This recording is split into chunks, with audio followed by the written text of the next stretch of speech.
My coworkers planned a surprise party in the break room. I walked in with a smile, but everyone went quiet.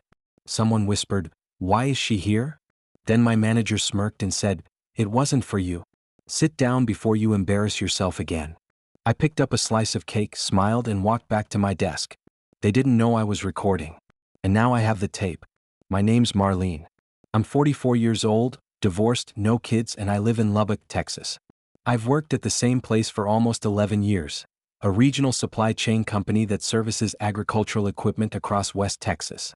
It's not fancy and it's not high paying, but it kept the lights on, and after the divorce, it gave me something to wake up for.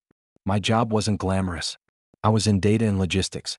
Basically, I kept tabs on where our clients' orders were in the pipeline, when a tractor engine was going to arrive, what distribution route it took, how delayed it might be, etc.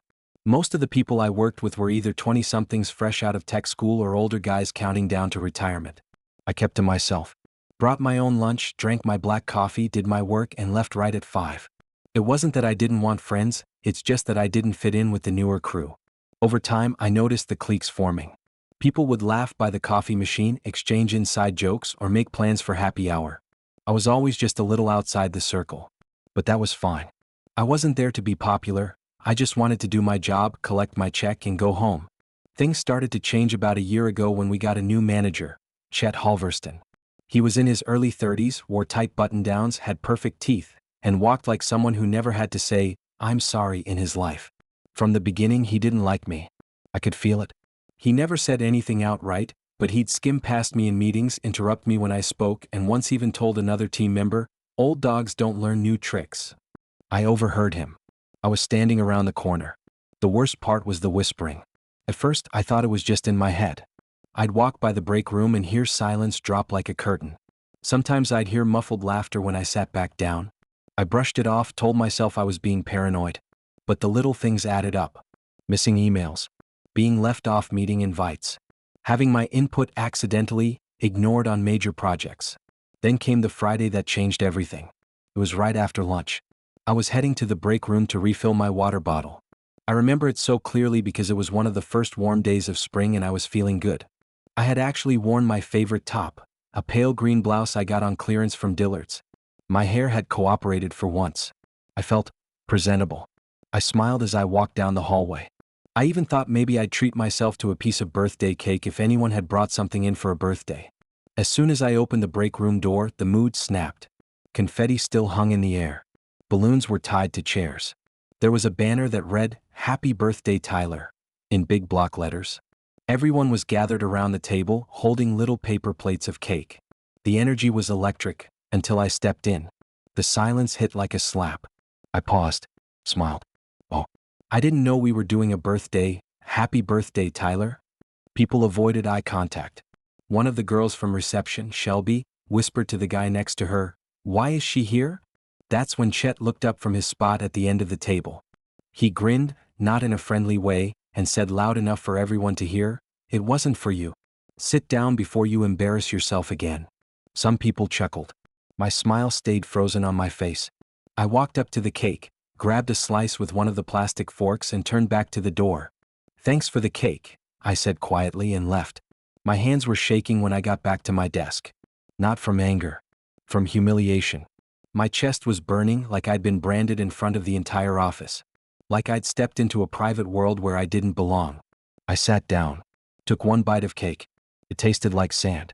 I quietly opened my desk drawer and pulled out the small audio recorder I kept tucked under a stack of paperwork. I'd started recording my workdays 3 months ago after Chet started gaslighting me in one-on-one meetings. I didn't tell anyone. I didn't even listen back to most of the files. But I had the habit now. I had proof. I had the tape. I didn't know what I was going to do with it yet. But I knew I wasn't going to just sit down and let them humiliate me again. I didn't sleep that night. I laid in bed staring at the ceiling fan, playing that moment over and over. The look on Chet's face. That smirk. The laughter. Shelby whispering, "Why is she here?" I felt small. Like I didn't belong anywhere. But underneath all that embarrassment was a slow, hot burn. I hadn't done anything wrong. I showed up. I worked hard. I minded my business. And still they treated me like I was garbage. That made me angry. That's when I knew I wasn't just going to let this slide. The next morning, I opened my laptop and pulled the audio file off the recorder. It was all there, every word. I labeled it and tucked it into a new folder called Break Room. I didn't know what I'd do with it yet, but I felt a little more in control just knowing I had it. That following week, things got colder at work. Like I'd walked into a room after bad news had already spread. People kept their distance. Shelby stopped making eye contact. Tyler, the birthday boy, wouldn't even say hi. It was like I'd crashed a wedding and everyone was too polite to throw me out. Or maybe they thought I'd tattled already. I hadn't. Not yet. But I started to pay attention, really pay attention. I noticed Shelby leaving 30 minutes early almost every Friday. I saw Chet and his little circle disappear into his office for private meetings that no one else got invited to. I overheard things. Complaints about overtime that mysteriously didn't get logged, inside jokes about messing with inventory numbers. It all felt dirty. Like they weren't just cruel, they were careless. They thought they were safe. They thought nobody was watching. But I was. And the more I listened, the more I realized my situation might be bigger than just office bullying. There was something else going on here. A deeper rot. That became clear one afternoon when I went into the storage room to find an old invoice. I heard voices coming from the other side of the wall. It shared a vent with Chet's office. I hadn't known that before. Chet was laughing. Yeah, just mark it as client-paid inventory adjustment.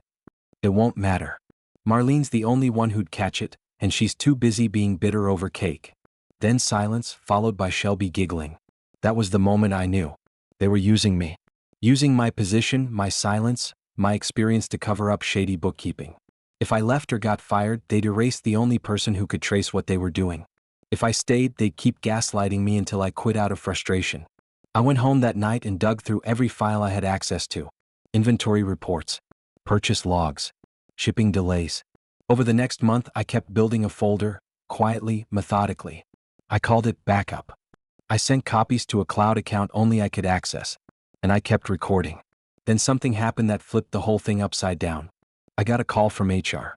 The woman on the line, Denise from the Dallas office, asked if I could come in for a routine performance review. That was strange. We didn't do annual reviews until November.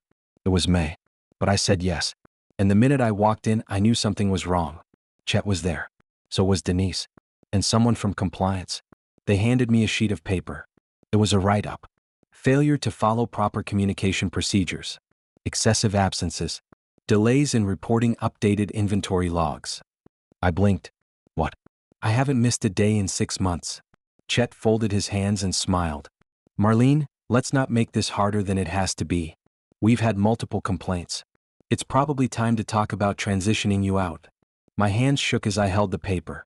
I knew what this was. A setup. A pre-firing trap. They wanted to push me out, clean up their mess, and leave no trace. I nodded slowly. Can I have a few minutes to think this over? Denise agreed. Chet didn't look happy about that. I walked out of the room and went straight to my desk. Pulled out my recorder. Plugged it in. Found the audio from the storage room. Found the audio from the break room. Found the file where Shelby said she was changing the inventory again because Chet told her to. I emailed the entire folder to myself. Then I emailed it to an old friend, my ex-husband's sister, who happened to work at a law firm in Austin. I walked back into the HR office. Sat down.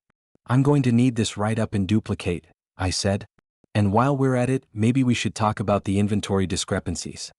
Chet's smile froze. Denise blinked. What? I leaned forward. I've got a list of manipulated reports, voice recordings, and private meetings involving Chet, Shelby, and others.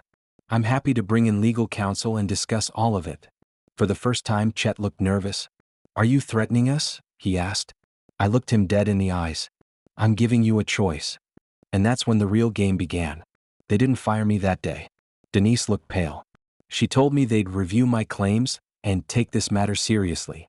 Chet didn't say another word. He just stared at the table like it might swallow him whole.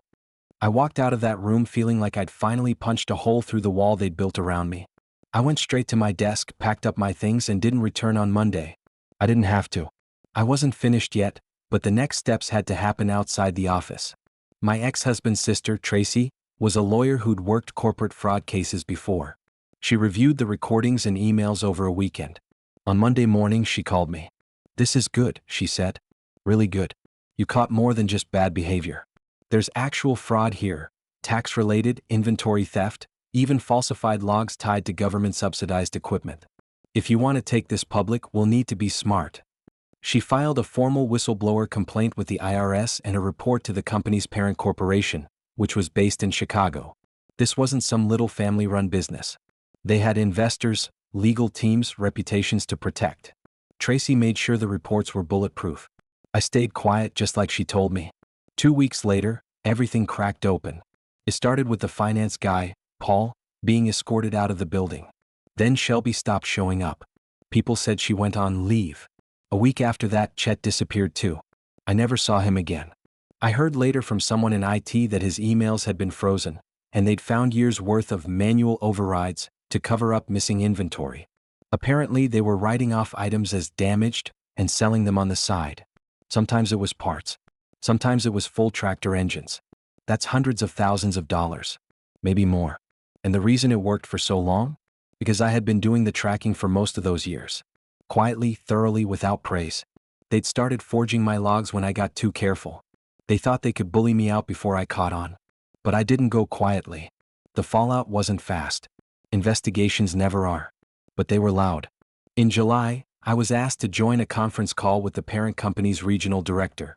He thanked me. Said I had done the right thing. Offered a small settlement and a letter of recommendation for my courage and professionalism. I didn't want their money, but Tracy told me to take it. I did. Then came the lawsuits. I wasn't part of them, not directly. But my evidence was. Subpoenas went out. Names got dragged. People lost jobs. Chet was banned from the industry. Shelby faced criminal charges for altering financial documents and lying in audits. I heard she took a deal. Testified against Chet. Tried to save herself. Too late. Paul ended up filing for bankruptcy. His house got seized.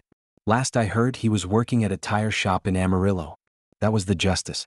But the real revenge, the part that stuck, was what happened afterward. I applied for a new job in Odessa. A logistics firm, family-owned, smaller office. The interview went well until the hiring manager leaned forward and said, "We've heard of you. You're the one who blew the whistle at Central Agritech, right?" My stomach dropped. I nodded. He smiled. "Good. We could use someone like you." I started 2 weeks later. I didn't make friends right away. I kept my head down. But there was respect. Real respect. The owner came by my desk after my first week and said, "You've got eyes like a hawk." That's a compliment around here. But even with the justice and the new job, the scars stayed. I still think about that day in the break room. The way they laughed. The way they made me feel like a ghost in my own workplace. I still hear Chet's voice sometimes when I walk past a group of people laughing in a room I'm not part of. That pain doesn't go away just because you win. And some things don't get repaired. My health took a hit that year. I lost hair from the stress. My blood pressure spiked. I had to go on medication. I stopped trusting people easily. I even pulled back from family. My sister said I changed. She was right. But I'd rather be hardened than humiliated again. That cake party, that moment they thought they broke me, was the start of their end. All I had to do was press record. And wait.